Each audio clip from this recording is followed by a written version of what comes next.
Hey everybody, welcome back. Today we're in Jeremiah chapters 32, 33, and 34. We're going to start off the reading today with some impulse buys under pressure, which is actually hilarious. Then we're going to talk a little bit about some of these texts that refer to Jesus, the Messiah, again. Some really cool parallels and pictures. And then chapter 34 with some prophecy about Zedekiah and his fate in Babylon. So this entire passage, it's sort of taking place while the Babylonian army has surrounded Judah. That's really good to know because I don't think that is like totally coming through for me as you're reading through it. And Jerusalem specifically. So this is not like they're just standing outside. It's not just like happy times. Yeah, this is like all the people with their pitchforks and torches like surrounding the city, building ramps, building battering rams. Like there is a besieging army outside the gate. They're very much sitting ducks at this point. So if you think about the hatred that people have for Jeremiah, this is an interesting period in time for Jeremiah because Jeremiah is currently in prison in the courts, and he is in prison because he's been saying that Jerusalem would be besieged and destroyed, and the people didn't want to hear it because the prophets and the priests were preaching peace, peace, peace, rather than repentance. And so now Jeremiah is in prison for lying about Jerusalem being besieged while Jerusalem is being besieged. So it's kind of silly. And they are insisting on keeping him in there. And you can notice as we've read through Jeremiah, they keep kind of like moving the goalpost. So originally it was like, well, Jeremiah, you can't say that we're going to be attacked. We're like loving prosperity. Jeremiah, the Babylonians are not going to come against us. That's not nice to say. And now they're literally... Meanwhile, they're actually doing it. Yeah, now they're actually doing it, and they're basically imprisoning him for, basically saying, like, supporting the Babylonians. So now it's like, hey, we have you in prison because we're being besieged, and you're saying that the people should serve Nebuchadnezzar, and that's crazy. So you said it was an impulse buy. That's because I said buying it like under like serious pressure. So Jeremiah is buying this field, which didn't really make sense to me. I'm like, so they're under attack. And Jeremiah is just like, oh man, gonna be taken over in a couple of days. Let me just go and buy a field. Like, that just doesn't make any sense. Like, if you're gonna be carried off, no one's actually even gonna be in the land. Why the heck are you buying said land? So a lot of this has to do with Deuteronomy, which is interesting because Deuteronomy was discovered by King Josiah. However, now we're under King Zedekiah, who is the last reigning king of Judah before Judah is just totally destroyed. So we're very close to Judah being totally destroyed. And at the center of some of these passages today is this concept of Sabbath year and the year of Jubilee. So they were supposed to, every 7 years, kind of have this year of rest and release. And then every seventh year, oh my goodness, they were supposed to release land and regather lands. So when Jeremiah is buying this property, it does look foolish because there's a besieging army outside the door. But what Jeremiah is actually doing is proclaiming that the people will return and God will be faithful to his promise and the land will be restored. So people that didn't believe that would have thought that Jeremiah was just very, very stupid.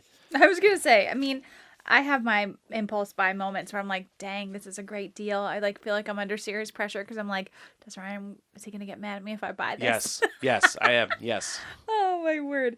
But that's what made me think of it right away. I'm like, this seems really foolish. Like, I'm usually the one that's making the impulse buys and this one seems real dumb.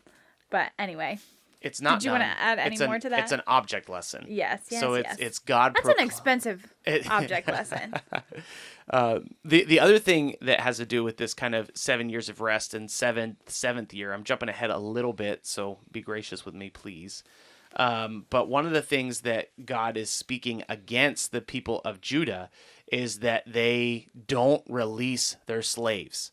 There was never supposed to be slavery in Israel. There was supposed to be like this indentured servitude that guaranteed economic forward motion.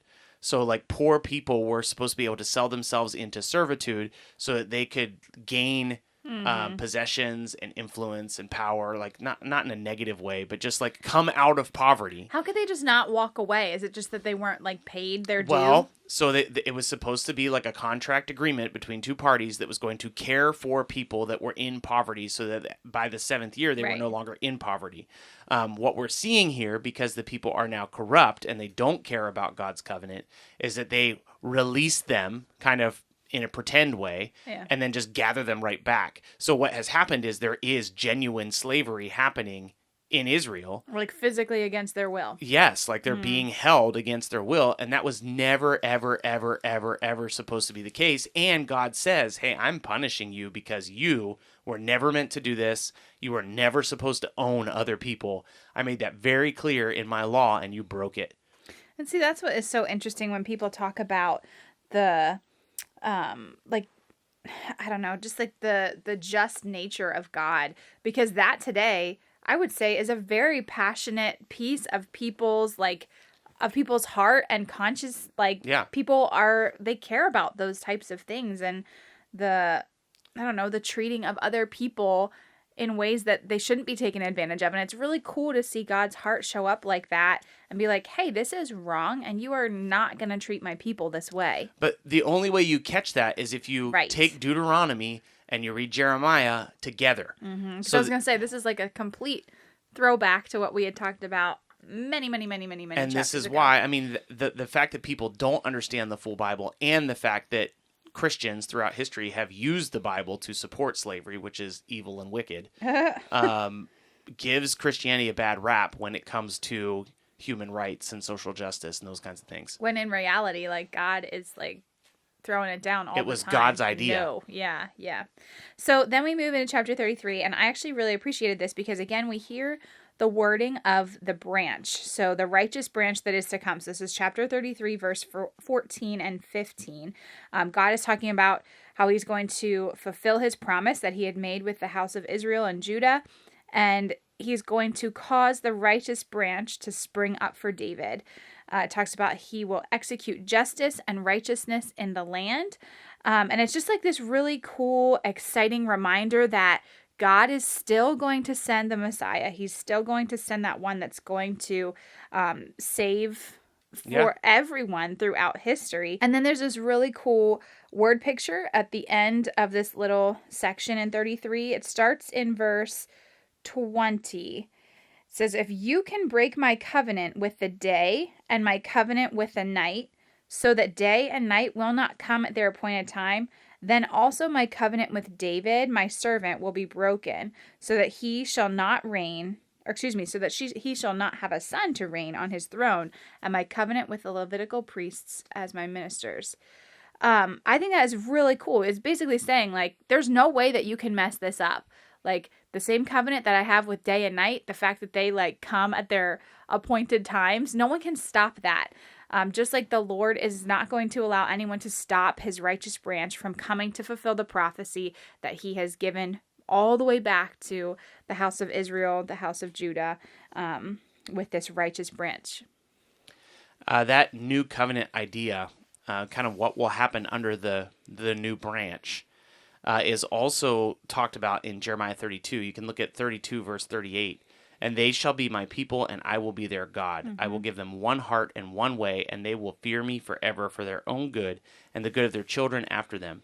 I will make with them an everlasting covenant, that's significant, that I will not turn away from doing good to them, and that I will put the fear of me in their hearts, that they may not turn from me. I will rejoice in doing them good, and I will plant them in the land of faithfulness with my heart and all my soul.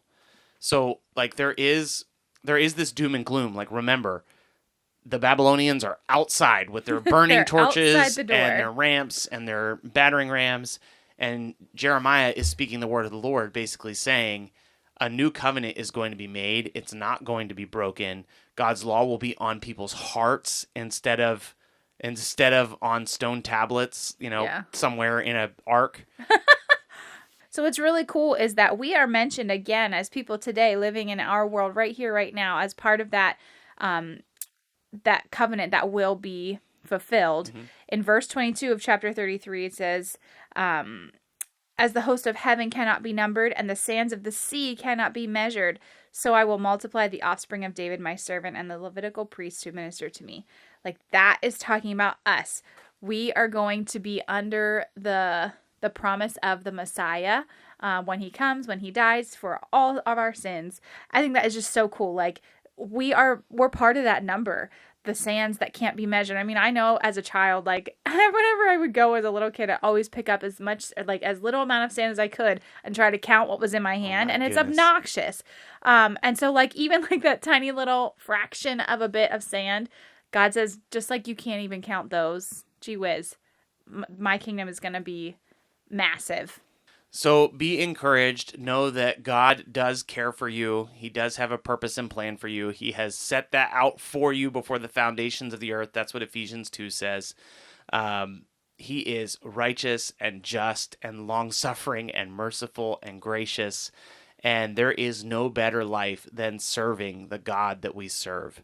And so I just want you to remember that today. I want you to be encouraged by that today. Just know that our faith is not in some kind of passive, fickle God that doesn't care. Our faith is in a God that loves us and created us and has a plan for us. So whatever you are facing today, it is not bigger than what God can handle. And if you put your faith and hope in him and trust in him, he will care for you. It may not work out exactly the way you want it to, but it will be in God's plan, and he will love you and care for you and bring you through it. So hopefully that's encouraging to you. We will be back again tomorrow, like we always are. So we'll see you then. Thanks so much for listening to God's Plan, Your Part. If anything stuck out to you, if you have any questions, or if you'd like to receive a Bible, you can email us at godsplanyourpart@gmail.com. Also, if you're enjoying the podcast, please consider supporting us through the link in our description. We love that you're on this journey with us, and we hope you have a great day. See you tomorrow.